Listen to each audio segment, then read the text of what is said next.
Hey, yo, what the f***? This is a palace right here. The late night flight is paid for by the following. Time to play the game where we find out who's capping. This is some bullshit. This is the game where we find out if this is the bullshit. Hanif, are you ready? I am ready. Here we go. Rockstar Ozzy Osbourne's wife and advocate for #women always cheating, Sharon Osbourne, has abruptly exited the hit CBS daytime talk show entitled, get this y'all, The Talk, due to defending Anglo-Saxon racist Piers Morgan because Mr. Morgan was in his feelings that he can't have Meghan Markle, so he did what any normal white man would do when he can't get his way.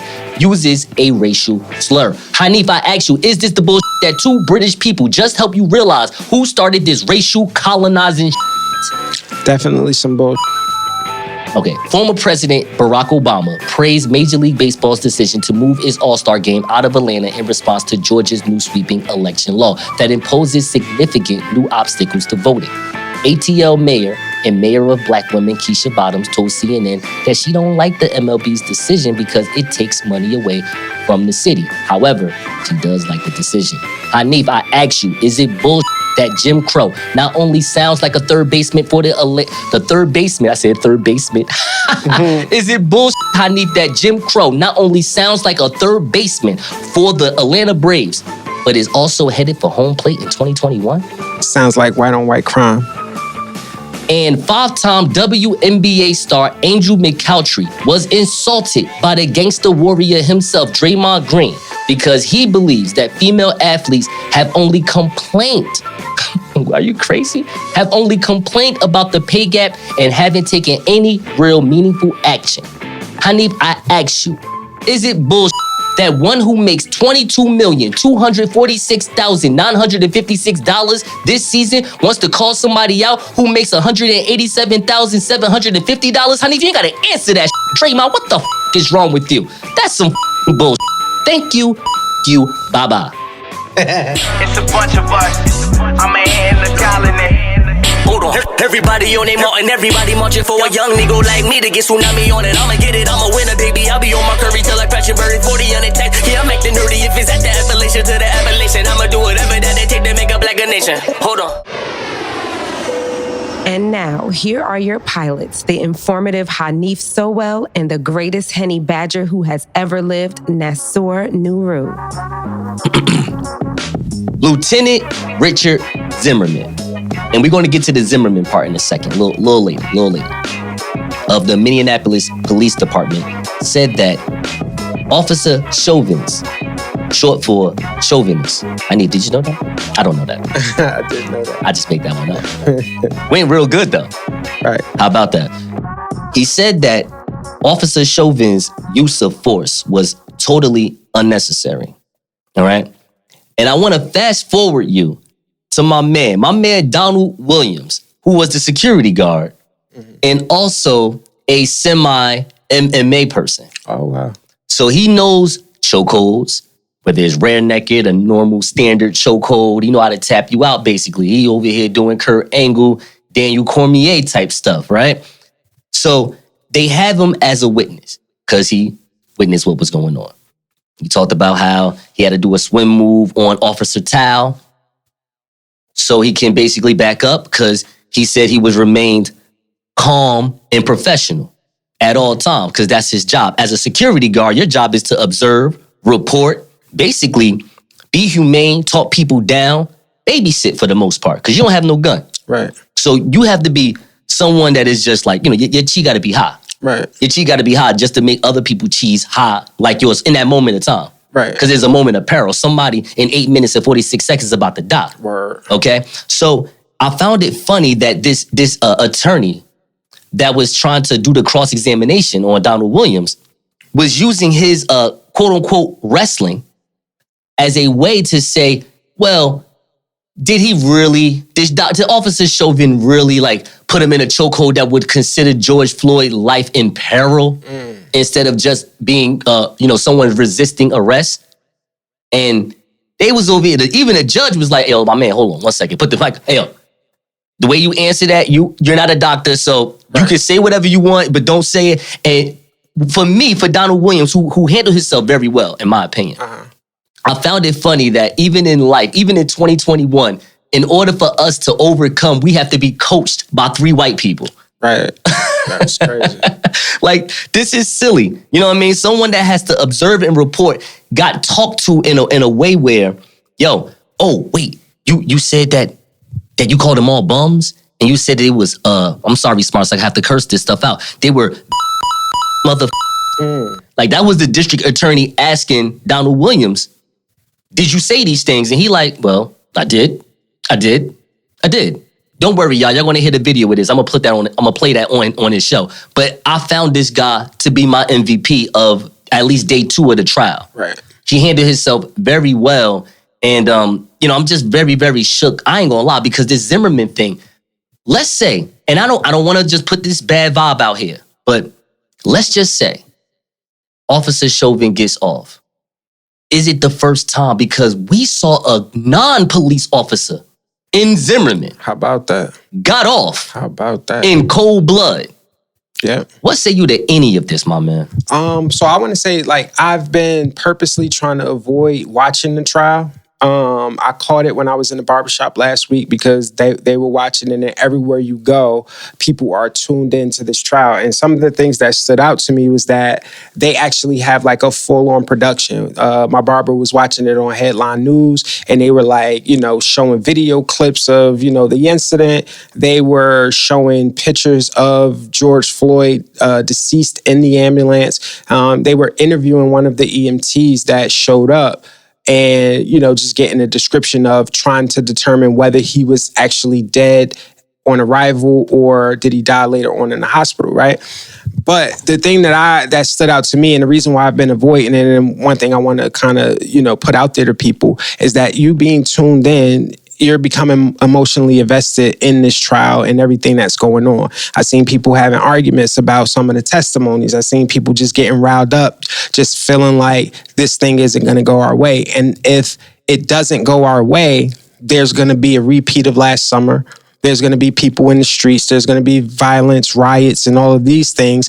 But at some point, you have to ask, is it by design? Because they are showing this on every channel that you turn on, and people are really focused in on this. So I just want people to be mindful of what they're putting into their psyche and, as it pertains to this trial. So, Hanif, the question is, if Officer Chauvinist gets off, shall Black Minneapolis riot? Let it burn. In that statement, you said, like, I really wanted to beat the shit out of the police officers. You said that. Yeah, I did. That's what I felt. You were angry. No, you can't paint me on as angry. I wasn't. I was in a position where I had to be controlled professionalism. I wasn't angry because I stayed on the curb. Object is non-responsive. Overruled. National stand. Next question. Thank you. You started calling them names. Yes? Yeah, you heard that. Yeah, you heard the video. You called him a tough guy, right? You watched the video. You call him a real man, right? You watched the video. Okay. You do have to answer the question yes or no based on what he's asking. I'm going to ask you that again, so your answers should be yes or no, okay? Yes. You called him a tough guy. I did. You called him a real man. I did.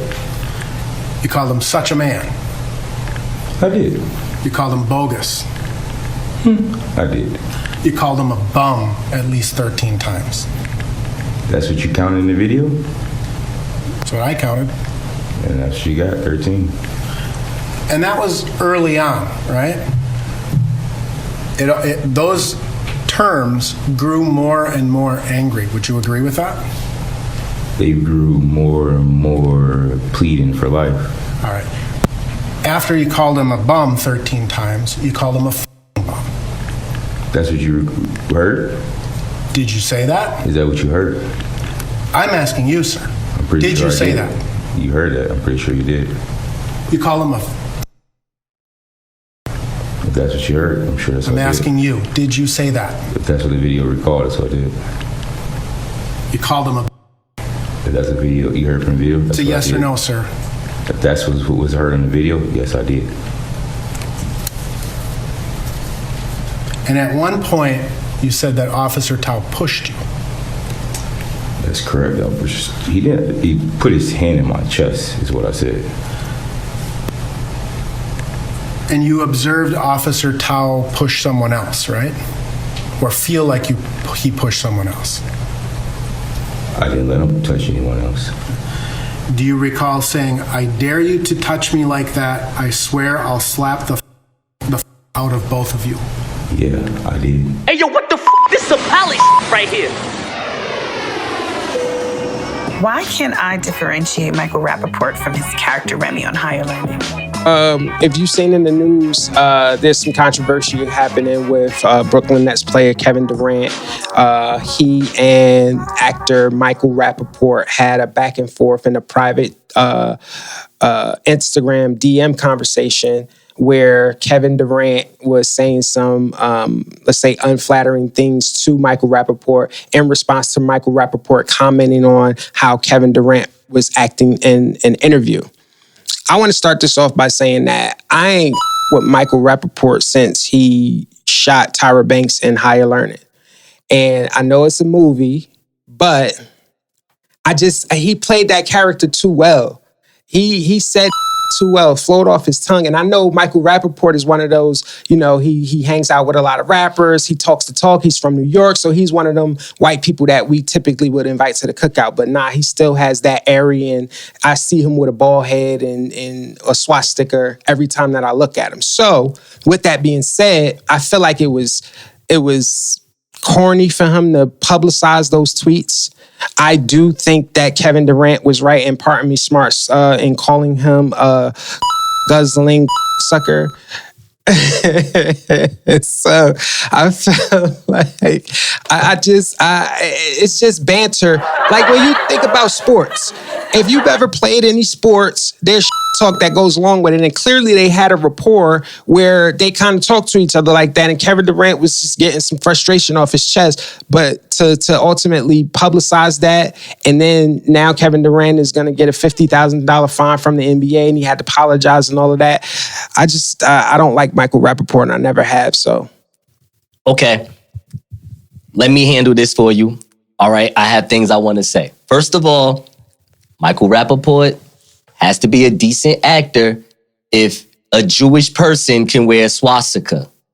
That's number one.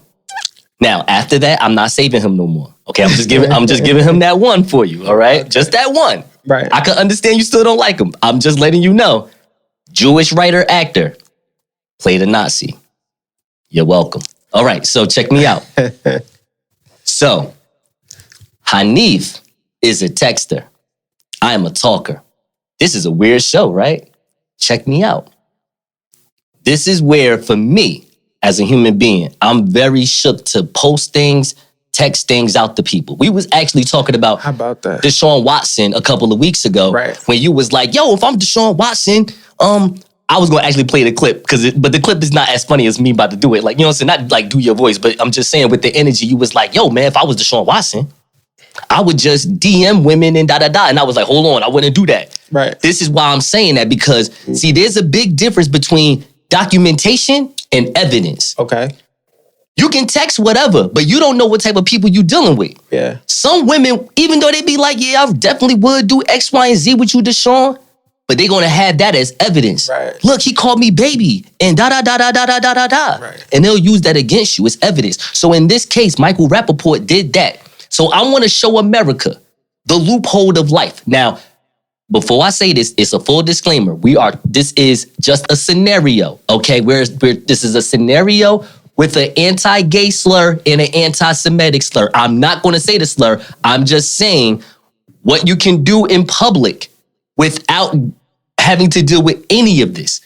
If you willing to use verbal communication, we understand texting. There's a lot of pros in texting, but there's some cons in texting, because the con in texting is evidence. People use this as evidence. I thought you text me and ask me, yo, am I doing this? I give you an answer. You know what I'm saying? That's how it go. But just hear me out. So verbally, Kevin Durant could walk up on Michael Rapaport in New Hope Village and be like, yo, you an anti-gay slur, you an anti-Semitic slur. And nothing could happen at that moment. Now, if he try to pull his phone and do something, you could just, bow, smack that out your way, bow, get up out of here. Knock him the out. And even if he tell the police is going to ask him, where's the evidence? Right, how about that? Did he say anything? No, what? He called me nothing you can do. Right. This is why, for me, my value is in my talking. And I wish Kevin Durant would have did the same thing because, yeah, Michael Rapaport is somebody that you can invite to the cookout. However, he's still somebody that shouldn't be running around talking about, hey, yeah, you get smacked up for that. Definitely. That's when you become a guzzling sucker.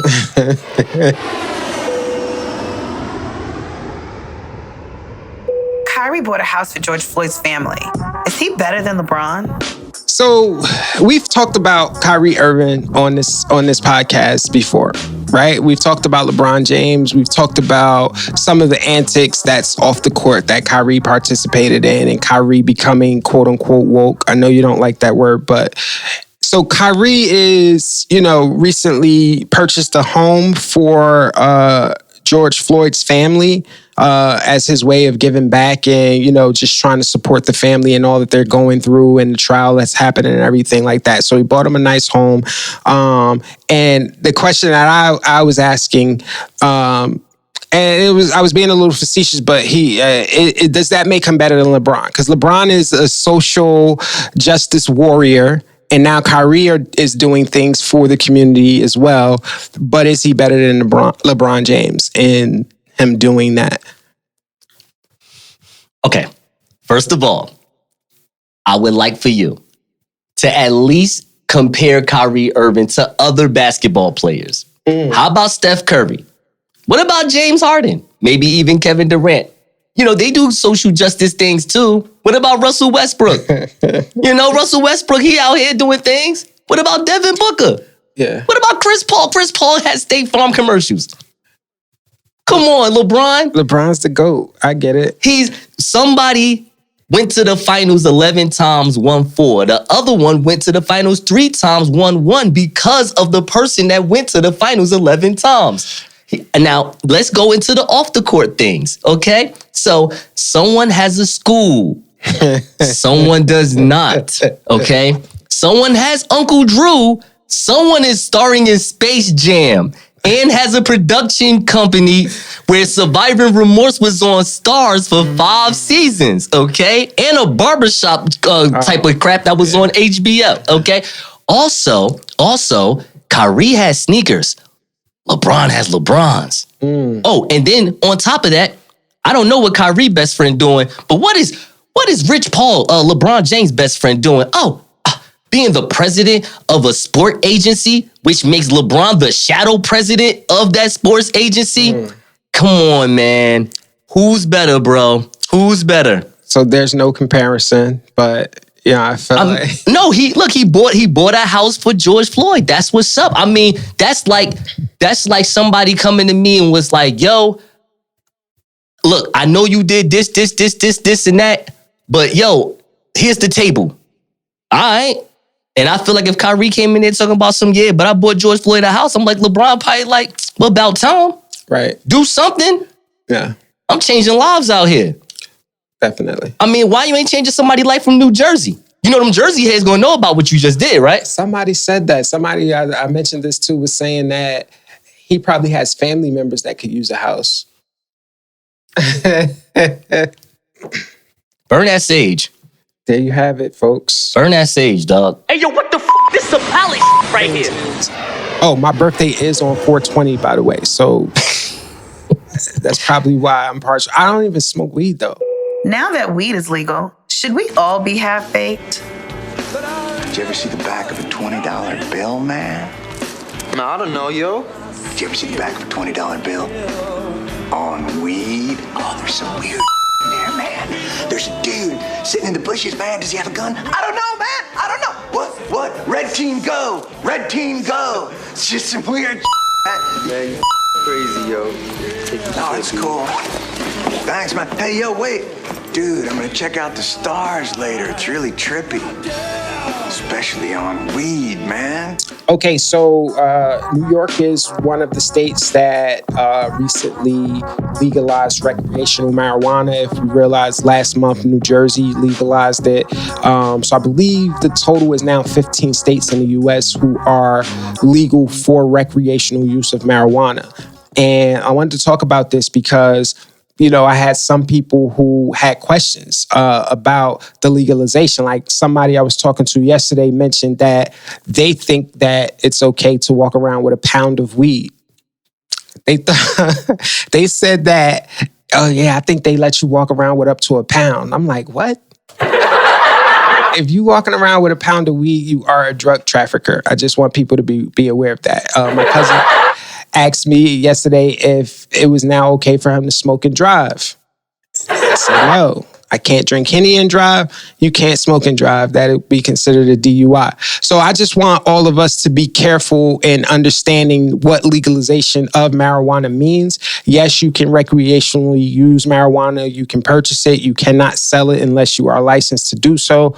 But we know how we gonna do. We know how Black people are gonna get down. We know how hustlers are gonna get down. But I just want people to be aware that there are still things that can happen. Now, the article that I sent you, they talked about it not being a probable cause that if the cops pull you over and smell marijuana in your car for them to search your vehicle. So that's another thing you have to be mindful of as well, because a lot of people get, caught up in that too, where the cops would use that as justification. Oh, I think I smell weed. They search your car, they find a gun. Now you're in jail for 5 to 7 years, just on a whim. 5 to 7 years. That's light for New Jersey.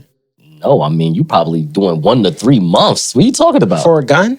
Oh, I thought you smelled weed. No, I'm saying if they smell weed in your car and then they search it, but you also have an illegal weapon. Oh, it's on. Now you hemmed up for something crazy. Yes. So now that this is the case, so you want to be aware, because what happens is when the cops pull you over, right, they're going to ask you, could we search your car? It's a question that you can say no to. Right. Right? But if you're doing something illegal, like smoking and driving, they have now probable cause to search a vehicle. So you have to be careful of who you have in your car, what you're doing in your car. But this does give you some leeway, because if you say you sat in the parking lot and smoked in your car and then you started driving and the cops smell weed, they no longer have the grounds to search your car as a result of that. So keep that in mind. For those who do not know, April is a very special month because Hanif is going to be a different age. Okay, so I want to say something to America, to Black America, to just you, period. If you are the ages that me and Hanif are, which is not 40, but definitely not 32 either, okay? Let's just say that, right. All right? So we are grown. I want to help people that love to smoke weed, all right? I'm going to show you how to be an adult, okay? First, you go to a place called Truilla.com, okay? And then you may have to download the app, okay? When you download that app, depending on how many people are with you, you want to go for apartments. Now, for me, I would go for 1-bedroom apartments, okay? You listen, just hear me out. You go to a 1-bedroom apartment and you pay. This is what you pay. You pay a rent and a security deposit, okay? Listen, Hanif, am I saying something wrong yet? No. Okay, you do these things, right? And then you get a key.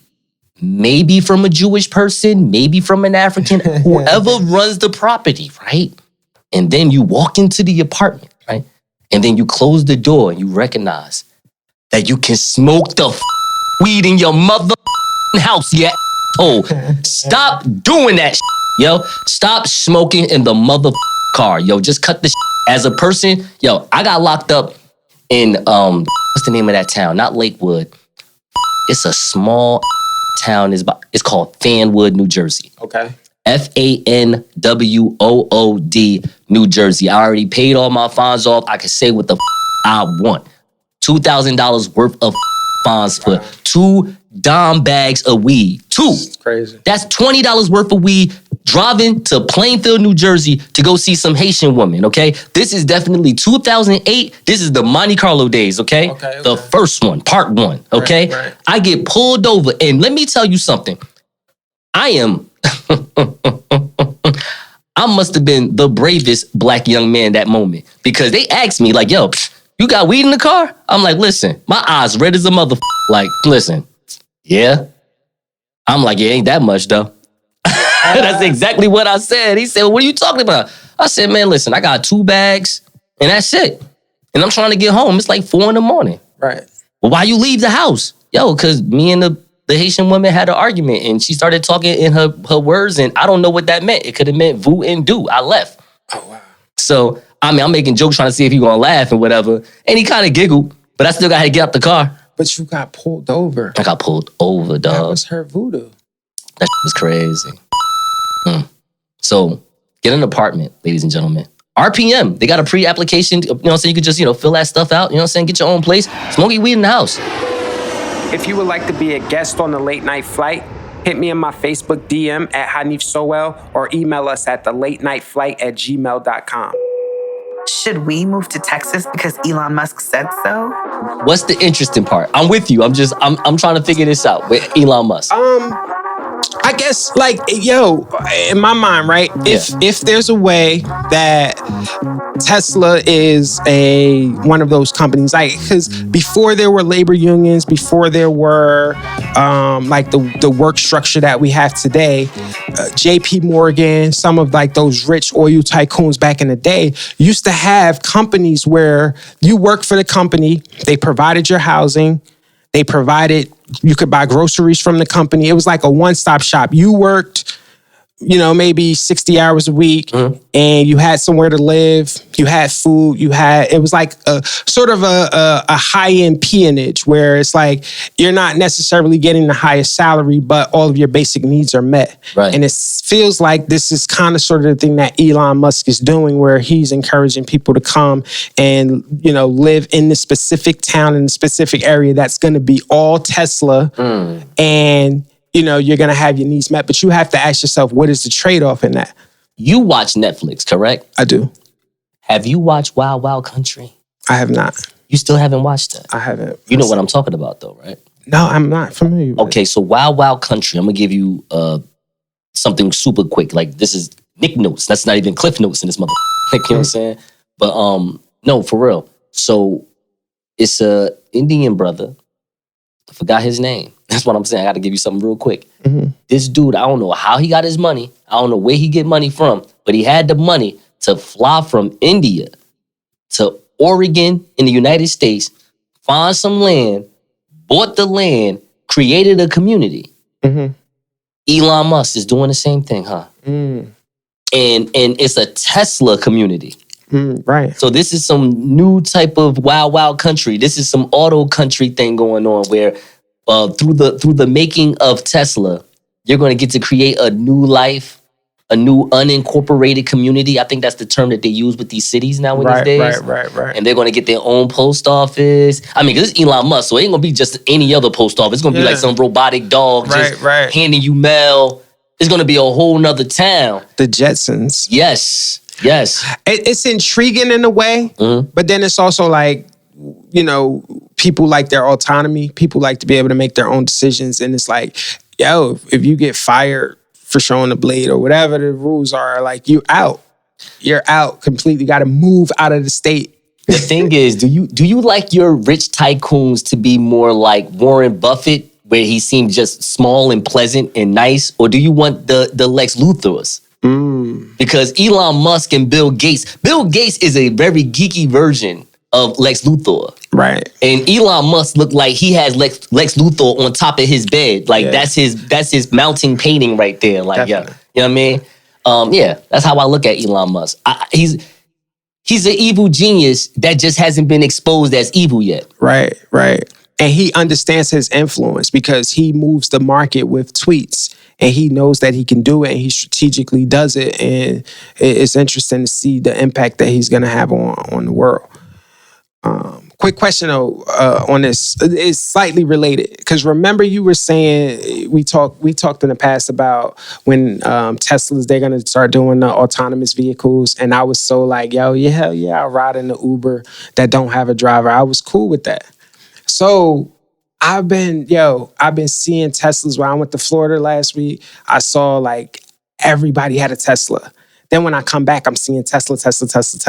So they have their autopilot feature already established in the Tesla. So basically what's happening is you can be in Home Depot shopping or whatever, and you hit a button on your key and the car pulls up to you so that you can get in. Then if you're driving a long distance, you can set the coordinates for the GPS, and then all you have to do is basically touch the steering wheel every 5 minutes to let the car know that you're not asleep, and the car is going to drive you to your destination. And I want that. What say you? If your birthday's coming soon, my friend, if that's what you want, I will rob half of Newark to get it for you, my man.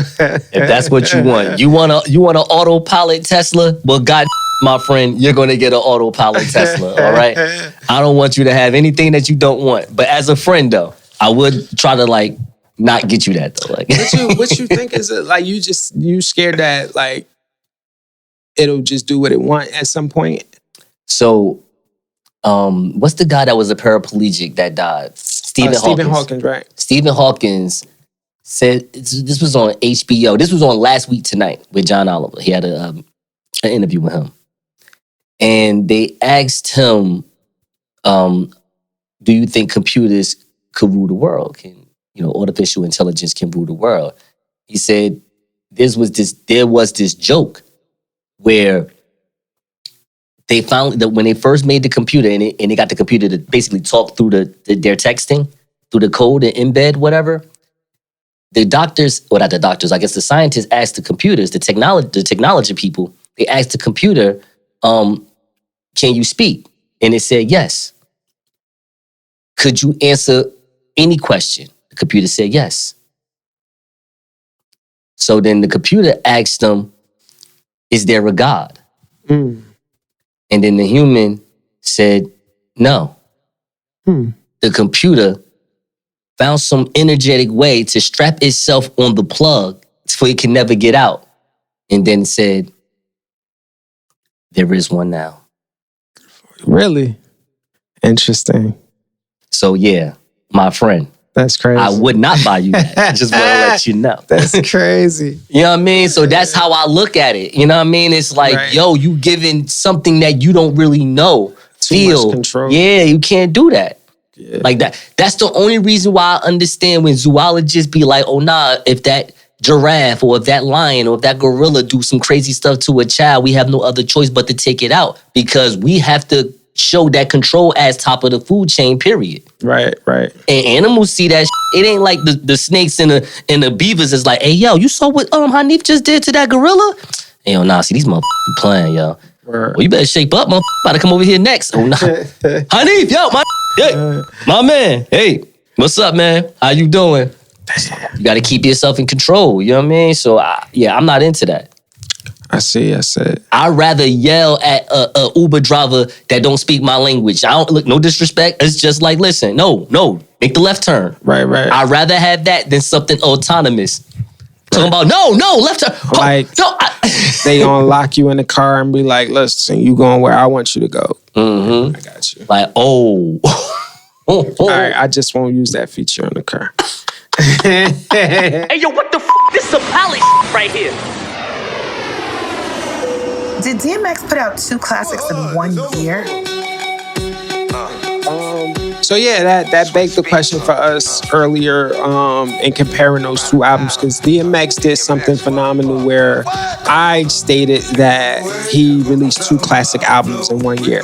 He technically released 2 commercially successful albums in one year, in the year 1998, which is something that, would be hard to do because the first album is an undebatable classic. The second album is, I would say, in my opinion, a debatable classic because depending on, your level of love for DMX or, your you being a fan of his is going to determine how you receive that album. I remember in 1998 how DMX ran rap music. You know what I'm saying? It's Dark as Hell is Hot was something different. You know what I'm saying? He was bringing us the album you could listen to it straight through, straight up, undeniable classic. And then not even 10 months later, he drops another album and it got more bangers on it. And you hear it playing, you know what I'm saying, in the hood, you seeing it. As I was doing my research for this though, the record Slipping, which is actually one of my favorite DMX songs, was what gave it its commercial success because that album topped the Billboard charts for weeks straight. And I think that was his crossover single that brought most of the success to that album. Okay, I have no qualms with anything that you said, especially when you cleaned it up and said that flesh on my flesh, blood on my blood is a debatable classic. I mean, that's a perfect word. I cannot argue you down when you use the term debatable classic. I mean, I think it's a good album, period. You know what I mean? Classic, I mean, yeah, it's debatable. I will debate you and let you know it's a good album. Right. I get that. Yeah, man, I mean, again, DMX has a top 10 album of all time as far as rap is concerned. Sure. So that puts him in that pantheon of some of the greatest impactful rap artists of all time. Right. You know what I mean? As far as impactful, because DMX downfall, we know what it is. We ain't got to talk about that. It's just the fact of the matter, this man is so impactful. He should be in our top 10 dead or alive. Definitely should be in the discussion. The fact of the matter of the up and down because of what we talking about right, has been that issue. Because in my opinion, the third album, and then there was X, and then the one he came out, I forgot the name of it, but it has that little pit bull dog on it. I forgot the name of that album. Oh my God, that album is actually not that bad, yo. DMX can put out good music. It's not, and then there was X. It was after that? Yeah, it was after that one. Because this is the one where he basically came back and he was like, didn't. Yeah. They don't know that. Right. Who you be? That shit. I'm about to move here singing. I wonder, what with DMX, my opinion on DMX and why we don't mention him with the Nas's and the Hoves and the Bigs and the Pacs is simply because of, I don't know that DMX evolved much through the times. I think he came into rap at a time like the end of the gritty 90s. We were going into the bling bling era and all of that. And he was the antithesis of that. I think it was just the consistency. In my opinion, in life, period. And maybe in another thing that you're seeing with the late night flight, I truly believe in consistency. Mm-hmm. Consistency matters. That what do we talk about with Jay-Z? Grand Champ. That's the name of the album with DMX with the dog on the front for those who was talking about. Didn't. But anyway, let's get back to Jay-Z real fast and then we can get to DMX because his point is my point to DMX and consistency. The 8 summers, that should be on Jay-Z's tombstone. I'm not killing you, Jay. I'm just making a point. 8 summers. That's consistency. Right. And then he raps it all the time. 8 straight summers. Yeah, you did do that. Right. Yeah. It shows. If DMX gave you 8 straight summers of DMX, because that's what we was just talking about, me, you, and Smarts earlier. It's like Rough Riders versus Rockefeller could have been something real. Right. That is like NWO versus Four Horsemen level of beef right there. That could have been crazy. DMX, Drag On, Eve, The Lox versus Beanie, Memphis Bleak, Jay-Z. This is before Kanye, so you can't even use them. Right. Jay-Z, Memphis, Beanie Siegel, and whoever Beanie Siegel want to bring, like Oskino and Sparks, whatever. That's still a fight. Right. That's a fight. That's a money rap fight. You know what I'm saying? For sure. And then here's what Jay-Z do. This is why you know Jay-Z is one of the greatest businessmen too. He like, oh nah, these dudes hot. Jigga, put me up on there. Money, cash. So he just joined forces with him and let the world decide who y'all like more. Yeah. And it turned out to be Jay-Z because Jay-Z had more of a commercial style. So that's the one thing I will give you as far as with DMX, where it's like, oh, he did that grimy shit, but that grimy shit was working. And he was setting the trend anyway. Exactly. So as long as he keeps setting the trend with consistency, you feel he'd be in our top 10. Onyx would have been the as a rap group until Sticky Fingers got smacked up in the face on that boxing thing. That killed his career because it's like y'all came out on some grimy, sticky finger, dirty. Right. You can't be losing fights to normal people. White boy. You can't do that. You know what I'm saying? Like that's just how that go. So in that discussion, that spawned off into the discussion about 50 Cent, and we talked about how his debut album, Get Rich or Die Trying, was so impactful, and it was a classic album. And then he followed it up with a double album, kind of sort of like how DMX did with The Flesh of My Flesh and Blood of My Blood. Now, I know, to me, there's no debate in saying that Get Rich or Die Trying is better than, or, holds a candle to It's Dark or Hell is Hot. It's equal at this point. I got to go back and listen to both albums for me. I just got to go back and listen to it. But in terms of impact, like if we're thinking impact, culture, moving the culture. 50 Cent. Really? If we're talking about impact, like let's look. DMX was hot as hell. Mm-hmm. Let's not lie to ourselves. 2004, 50 Cent was the hottest artist, not rap artist. He was the hottest artist. Okay. Those mixtapes he put out, right. That killed the world. Okay. He didn't even put. Yo, Wankster wasn't even on an album yet. Like that was from a movie soundtrack. Right. That was the biggest song in the world. Yeah. Then when In the Club came out, tell me what song from It's Dark as Hell is Hot was as big as In the Club. 50 Cent, yo. Go. Right. Go, shorty. It's your birthday. I think he had bigger impact. You gotta adjust, you gotta scale for the times. No, in my opinion. Okay, I'm sorry. So in the 90s, right? But that's 98, and the other one was in 2004. That's a 6-year difference. Yeah, but I feel like it was two different eras also, because in the 90s, right? 90s rap, hip hop was kind of gaining traction. That's the golden era everybody's putting out. So one, DMX had way more competition. For him to be the hottest rapper amongst the hottest rappers, between Jay dropping shit when he dropping, between the Nas had albums, like the who's who of hip hop artists was dropping and putting out good music, and DMX was still ahead of them in terms of his impact with that album. Who was 50 Cent competing with in 2004? Okay, so I don't think as much. Okay, I'm gonna answer this right. I want to answer this the right way. There is not necessarily competition. It's not like DMX is like, oh, Jay-Z out here, Mace out here, I gotta have a dope album. They all rocking together. They're all rocking together. Now, I would say this. He has the level of talent in the 90s is much higher than the 2004 era. But I will say this. Think about I'm about to give you names in 2004 that was out. T.I. Okay. Ludacris. Jay-Z. Kanye West. Okay? So he did have competition. That's all I'm saying, my brother. All right, so let's go back real quick. And he went diamond off that album too, my brother. Rough Riders Anthem versus In the Club. Come on now. No? Come on now. In the Club. Really? Not even a conversation.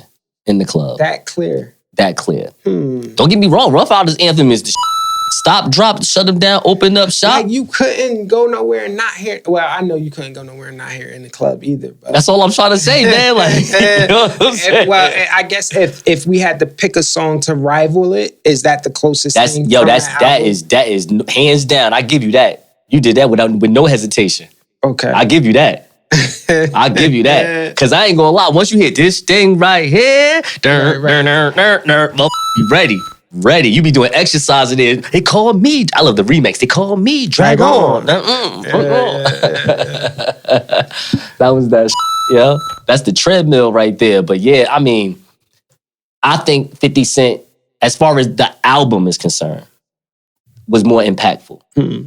You know what I mean? It was more impactful because of what happened to 50 Cent being shot 9 times, and I left the industry basically and used that money that they gave me to make mixtapes and tell people how I'm gonna rob the industry and all that type of stuff. It was something different in that moment. Now DMX just came out barking dog style, like, yo, give me that money, give me this, give me that, and that was fire. It was fire. It was something. It was I guess for the mid 90s, it was refreshing. Because it was starting to turn into jiggy rap. You know what I mean? Like that was the club, like that trend of club rap was about to start happening. Because Mace and Jay-Z was about to turn this shit up. And they made the locks get jiggy when when it was with Bad Boy. So that it was going that way. And DMX was like, nah, dog. Please subscribe and download to The Late Night Flight on Apple Podcast, Google Podcast, and Spotify. Every subscription helps us towards our efforts in having a career in podcast radio broadcasting. Hey, yo, what the f***? This is some Holly right here.